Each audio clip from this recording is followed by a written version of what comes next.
Vous êtes nombreux à m'avoir posé la question suivante. Qu'est-ce qu'un bon chrétien? Alors moi je poserai la question suivante. Y a-t-il de bons ou de mauvais chrétiens?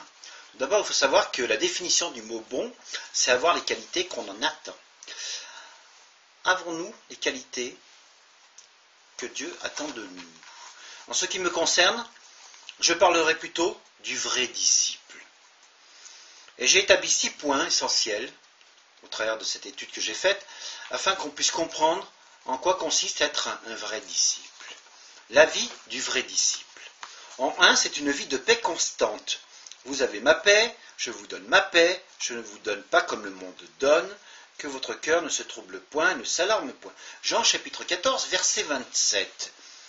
Le vrai disciple a des combats incessants, car c'est au cours de ces luttes que la croissance se fera, sans pour autant atteindre l'équilibre spirituel. Avec notre Seigneur, nous restons victorieux. Le vrai disciple se soustrait au mal car il entretient une communion permanente avec son Créateur, avec Christ, avec Dieu. En 2, c'est une vie de victoire constante. Mais grâce soit rendue à Dieu qui nous donne la victoire par notre Seigneur Jésus-Christ. 1 Corinthiens chapitre 15, verset 57. Il est fait mention ici de la victoire de Christ sur la mort, de la victoire sur le mal qui nous communique par son esprit. Nous sommes donc victorieux sur le mal qui nous condamnait. Pardon. Cette assurance a cependant une condition, toujours marcher selon l'esprit de notre Seigneur. Mais dans toutes ces choses, nous sommes plus que vainqueurs par celui qui nous a aimés. Romains chapitre 8, verset 37. L'apôtre va plus loin encore en déclarant que nous sommes plus que vainqueurs. Ce verset nous affirme que cette victoire nous appartient. Personne ne peut nous la ravir. Grâce soit rendue à Dieu qui nous fait toujours triompher en Christ et qui répand par nous en tout lieu l'odeur de sa connaissance. 2 Corinthiens chapitre 2 verset 14. Le mot « toujours » est à retenir. L'apôtre précise qu'il nous fait toujours triompher. La victoire n'est pas partielle mais totale. Dieu nous dit qu'il peut nous faire toujours triompher en Christ. C'est une victoire constante avec intention. Cela veut dire non pas que le chrétien ne peut plus pécher, mais qu'il devient capable de renoncer au péché. Le péché choisi ne sera plus la règle de la vie du vrai disciple. Que signifie le mot victoire? Pour être victorieux, nous devons renoncer à l'Égypte qui se trouvait en nous et entreprendre avec fermeté la traversée de la mer qui nous conduira vers la terre promise d'une nouvelle existence.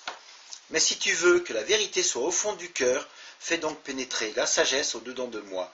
Purifie-moi avec l'hysope, et je serai pur, lave-moi, et je serai plus blanc que la neige. Ô Dieu, crée en moi un cœur pur, renouvelle en moi un esprit bien disposé. Psaume chapitre 51, versets 8 à 12. Ayant donc de telles promesses, bien-aimés, purifions-nous de toute souillure de la chair, et de l'esprit en achevant notre sanctification dans la crainte de Dieu. 2 Corinthiens chapitre 7, verset 1. Se mettre en colère était facile autrefois. Malgré les ressentiments intérieurs que nous avions, nous devenons capables de nous maîtriser, devenant ainsi un bon témoignage du changement qui s'est opéré en nous, de la nouvelle naissance. Si on vous fait du tort, si on te fait du tort, si on me fait du tort, il faut ne rien dire, ne pas chercher à se venger, car l'esprit qui nous anime est celui d'un vrai chrétien, d'un vrai disciple. Si donc le Fils vous a franchi, vous serez réellement libre. Jean chapitre 8, verset 36. En effet, la loi de l'esprit de vie en Christ m'a affranchi de la loi du péché et de la mort. Romains chapitre 8, verset 22. Par sa mort sur la croix, Jésus nous a affranchis du péché, afin que cet affranchissement soit permanent. Il nous a envoyé son esprit, l'esprit de la Pentecôte, qui doit habiter en nous et nous diriger. L'homme charnel est sous la loi du péché, mais il existe une autre loi, celle de l'esprit, qui soumet le chrétien, le croyant, au bien, et qui l'affranchit de la loi du péché et de la mort. Voilà donc le secret de la victoire sur le mal, sur le péché. En 3, notre vie se conforme de plus en plus à celle de Christ, si on lui appartient. Nous tous qui, le visage découvert, contemplons comme dans un miroir la gloire du Seigneur, nous sommes transformés en la même image de gloire en gloire, comme par le Seigneur, l'Esprit. 2 Corinthiens chapitre 3, verset 18. La vie spirituelle ne fait pas du surplace. Eh oui, une vie, ça bouge. Nous ne pouvons contempler Christ, le visage découvert, sans refléter quelque chose de sa gloire. Mieux, nous le connaissons, plus notre communion avec lui augmente et plus nous devons lui ressembler. 2 Corinthiens chapitre 3 verset 18 nous dit « Nous tous qui, le visage découvert, reflétant comme dans un miroir la gloire du Seigneur, nous sommes transformés en la même image de gloire en gloire. » Reflétons-nous comme un miroir la gloire de notre Seigneur. Il y a cependant une progression dans notre ressemblance avec Christ. Nous sommes transformés de gloire en gloire, est-il écrit. Il retranche tout sarment qui ne porte point de fruit en moi, et il émonde celui qui porte du fruit, afin qu'il porte encore plus de fruits. Il enlève ce qui est mauvais à l'intérieur de moi, et entretient ce qui est bon. Je suis le cep, et vous en êtes les sarments. Celui qui demeure en moi, et en qui je demeure, portera beaucoup de fruits, car hors de moi, vous ne pouvez rien faire. Jean chapitre 15, verset 5. Chapitre 15, versets 1 à 5, Retenons ces 4 détails. Pas de fruits, du fruit. Plus de fruits et beaucoup de fruits. Le texte nous montre la possibilité de ressembler à Jésus. Il nous enseigne aussi que nous avons une progression à faire. Dans quelle catégorie suis-je? Dans quelle catégorie es-tu, toi qui me regardes en ce moment et qui m'écoutes? En dehors, c'est-à-dire tu ne portes pas de fruits, ou au-dedans tu portes du fruit. N'es-tu plus dedans, c'est-à-dire tu ne portes plus du tout de fruits, ou es-tu actif, c'est-à-dire tu portes beaucoup de fruits? Si vous portez beaucoup de fruits, c'est ainsi que mon Père sera glorifié et que vous serez mes disciples. C'est une condition que Jésus nous apporte là. Si vous portez beaucoup de fruits. Jean chapitre 15, verset 8. Quel fruit Dieu attend-il de nous? Parce que un chrétien est censé porter du fruit. Mais le fruit de l'esprit, c'est l'amour, la joie, la paix, la patience, la bonté, la bénignité, la fidélité, la douceur, la tempérance. La loi n'est pas contre ces choses. Galates chapitre 5, verset 22. Le fruit de l'esprit, c'est vouloir être semblable à Jésus, vouloir lui ressembler. Vous pouvez voir, entre autres, parmi mes vidéos, celle que j'ai intitulée « Vouloir être Jésus ».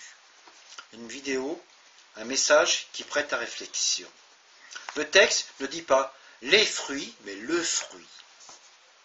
Détail qui permet de manifester ma ressemblance avec Christ et non pas mes ressemblances. Il existe des chrétiens joyeux qui sont totalement impatients. D'autres souffrent dans une patience extrême. Certains ont beaucoup de foi, mais resteront peu courtois. Ils ont plus en eux la révolte sinaïque qu'avait le peuple hébreu qui se plaignait tout le temps et qui murmurait que l'amour de Christ, et ils défendent une doctrine qu'ils bien souvent ne mettent pas en pratique.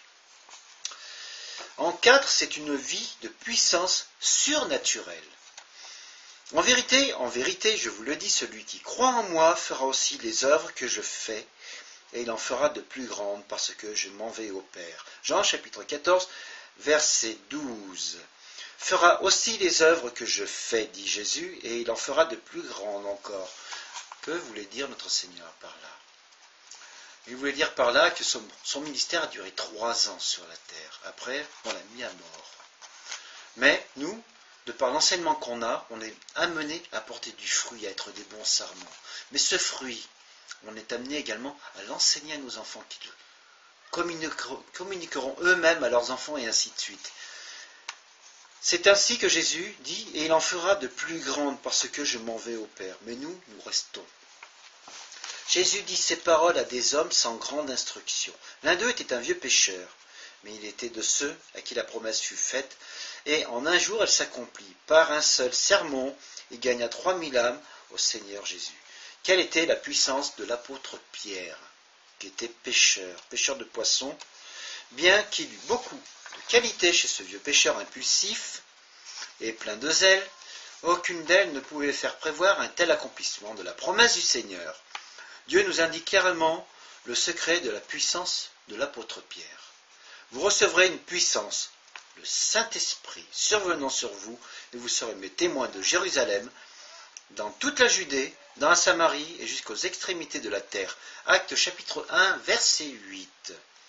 Nous n'avons pas naturellement en nous la puissance qui nous permet de faire les mêmes œuvres et d'en faire de plus grandes encore. Mais cette puissance appartient à Dieu. C'est le Saint-Esprit, lequel est à notre disposition si nous sommes entièrement consacrés à le demander et à le recevoir. En 5, c'est une vie de séparation.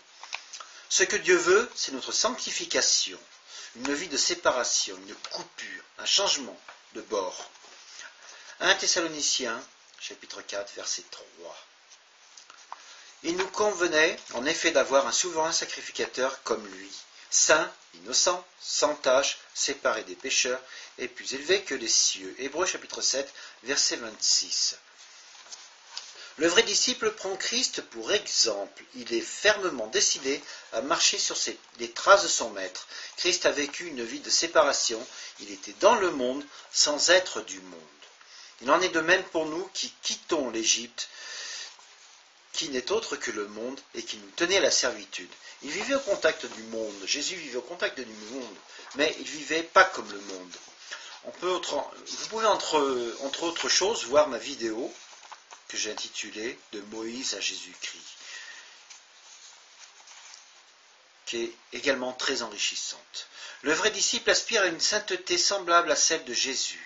Il doit avoir avec le monde des relations semblables à celles que Christ avait eues, et le monde le traitera comme il a traité Jésus.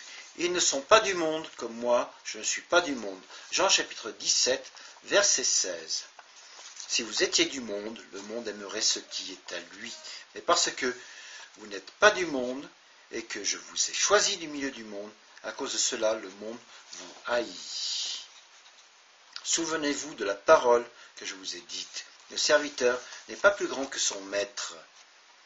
S'ils m'ont persécuté, ils vous persécuteront aussi. On sera tous persécutés, comme notre Seigneur l'a été. S'ils ont gardé ma parole, ils garderont aussi la vôtre. Tout dépend des prédispositions de cœur. Jean chapitre 15, versets 19 à 20. Dieu nous a appelés à une vie de séparation spirituelle afin que nous soyons en toutes choses semblables à son Fils. En réponse à l'appel de Dieu, êtes-vous sortis du monde? Êtes-vous séparés de ce monde? En 6, dernier point que j'ai construit, c'est une vie de sainteté. Mais puisque celui qui vous a appelé est saint, vous aussi soyez saints dans toute votre conduite selon qu'il est écrit. Vous serez saints car je suis saint. 1 Pierre chapitre 1, versets 15 à 16. Tous les chrétiens sont appelés à une vie sainte, mais beaucoup restent sourds. Ils ignorent ce qu'est la sainteté. Alors, telle donc pas. Qu'est-ce que la sainteté n'est pas? Elle n'est ni la perfection, ni l'éradication totale du péché, ni une vie sans défaut. Et qu'est-ce que la sainteté? Qu'est-elle donc? La sainteté n'est pas la perfection, mais une bonne conscience devant Dieu. C'est être conservé, irrépréhensible lors de son avènement, et il nous fera paraître irrépréhensible devant Dieu. Que le Dieu de paix vous sanctifie lui-même tout entier, et que tout votre être, l'esprit, l'âme, le corps, soit conservé, irrépréhensible lors de l'avènement de notre Seigneur Jésus-Christ. 1 Thessaloniciens chapitre 5, verset 23. Or, à celui qui peut vous préserver de toute chute et vous faire paraître devant sa gloire irrépréhensible et dans l'allégresse. Jude, verset 24. La sainteté, c'est avoir le cœur rempli d'amour, c'est Christ couronné, roi de notre vie. Examinons notre vie. Est-elle celle d'un chrétien charnel ou celle d'un chrétien spirituel? Si nous ne vivons pas constamment sur les plus hauts sommets spirituels, ne voudrions-nous pas le faire dès maintenant?